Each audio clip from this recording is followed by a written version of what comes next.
Assalamualaikum warahmatullahi wabarakatuh. Salam, Om Swastiastu, Namo Buddhaya, Salam Kebajikan Rahayu. Perkenalkan, nama saya.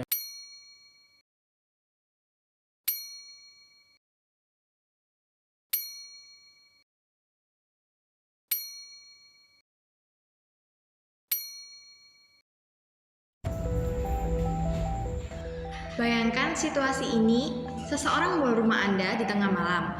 Apakah Anda memiliki hak hukum untuk menggunakan kekuatan mematikan demi membela diri? Konsep ini dikenal dengan nama Castle Doctrine. Mari kita bahas lebih lanjut. Castle Doctrine adalah prinsip hukum yang berasal dari sistem hukum Amerika Serikat, mengakar pada filosofi bahwa rumah adalah kastil seseorang. Hukum ini memberikan hak kepada seseorang untuk menggunakan kekuatan, bahkan kekuatan mematikan, guna mempertahankan diri terhadap penyusup di lokasi tertentu, biasanya di rumah, kendaraan, atau tempat usaha mereka tanpa kewajiban untuk mundur. Castle Doctrine membentuk anggapan hukum bahwa seseorang yang menghadapi penyusup berhak menganggap adanya ancaman serius terhadap nyawanya, sehingga penggunaan kekuatan mematikan dapat dibenarkan. 3 elemen utama Castle Doctrine, antara lain yang pertama, biasanya lokasi, terbatas pada rumah, kendaraan, atau tempat usaha. Yang kedua, hubungan dengan lokasi, misalnya sebagai pemilik, penyewa, atau penghuni yang sah. Ketiga, kondisi pemicu, terjadi upaya pembobolan atau masuk tanpa izin yang dianggap sebagai ancaman terhadap keselamatan jiwa.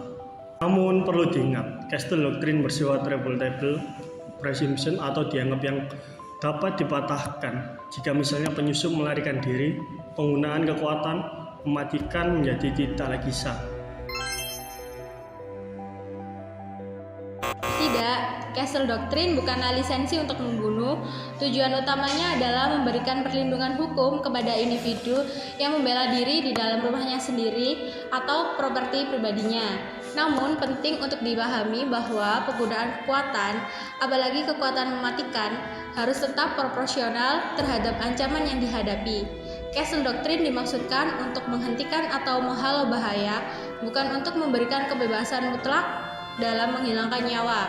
Apalagi jika pelaku sudah tidak lagi menimbulkan ancaman, penyalahgunaan prinsip ini berujung pada konsekuensi hukum yang serius. Dari perspektif hukum internasional dan sistem hukum nasional Indonesia, penerapan prinsip Castle Doctrine menghadapi tantangan serius. Dalam hukum Indonesia, khususnya Kitab Undang-Undang Hukum Pidana KUHP, Pasal 49 dikenal konsep pembelaan terpaksa atau not with. Pembelaan ini sah apabila dilakukan untuk mempertahankan diri dari serangan yang melanggar hukum dan bersifat segera.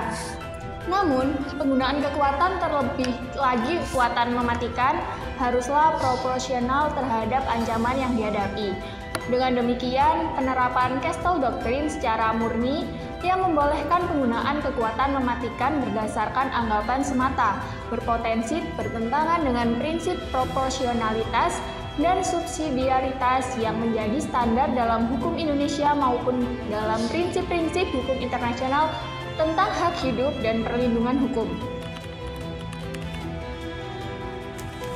Alasan mengapa Castle Doctrine tetap tidak bisa diterapkan di Indonesia dalam era saat ini, meskipun tren global berubah dan keamanan menjadi isu penting, mencakup beberapa aspek berikut. Yang pertama, potensi penyalahgunaan dan polarisasi sosial. Di era sekarang, akses informasi dan provokasi mudah tersebar, terutama lewat media sosial. Jika Castle Doctrine diterapkan, potensi justifikasi kekerasan meningkat dan warga bisa merasa dibenarkan untuk bertindak ekstrim terhadap pelaku kejahatan bahkan dalam situasi yang tidak jelas. Ini beresiko memperbesar konflik horizontal, vigilantisme, dan kekerasan komunal. Yang kedua, ketimpangan penegakan hukum. Indonesia masih menghadapi masalah ketimpangan akses keadilan. Jika pembelaan diri dilegalkan secara luas seperti Castle Doctrine, warga yang punya kekuasaan, akses hukum, atau senjata ilegal bisa dengan mudah lolos, sedangkan masyarakat kecil malah didiskriminalisasi. Ini akan memperparah krisis kepercayaan publik terhadap sistem hukum. Yang ketiga, regulasi senjata yang ketat masih berlaku. Di era modern, Indonesia tetap membatasi kepemilikan senjata api karena alasan keamanan nasional. Tanpa akses legal ke alat bela diri memadai, Castle Doctrine tidak akan relevan atau adil karena pembelaan diri hanya mungkin dilakukan oleh mereka yang bisa melawan. Yang keempat, nilai hukum dan etika publik. Indonesia mengedepankan prinsip restoratif dan humanis dalam hukum pidana modern, menyelesaikan konflik tanpa kekerasan, mendorong mediasi, dan menghindari penggunaan kekuatan menjadi pendekatan yang dikuatkan pemerintah dan sistem peradilan saat ini. Yang kelima, kebutuhan akan profesionalisme penegak hukum. Di tengah modernisasi negara berupaya memperkuat institusi kepolisian dan hukum sebagai aktor utama dalam menjaga keamanan, memberikan hak Castle Doctrine ke individu akan dianggap sebagai bentuk pengabaian terhadap tanggung jawab negara yang kontraproduktif dengan upaya reformasi hukum. Castle Doctrine memberikan perlindungan luas bagi hak membela diri di wilayah hukum tertentu, terutama Amerika Serikat. Namun, adaptasi penuh prinsip ini di wilayah Indonesia memerlukan penyesuaian besar, mengingat perbedaan mendasar dalam pendekatan terhadap pembelaan diri, hak asasi manusia, dan standar proporsionalitas dalam penggunaan kekuatan.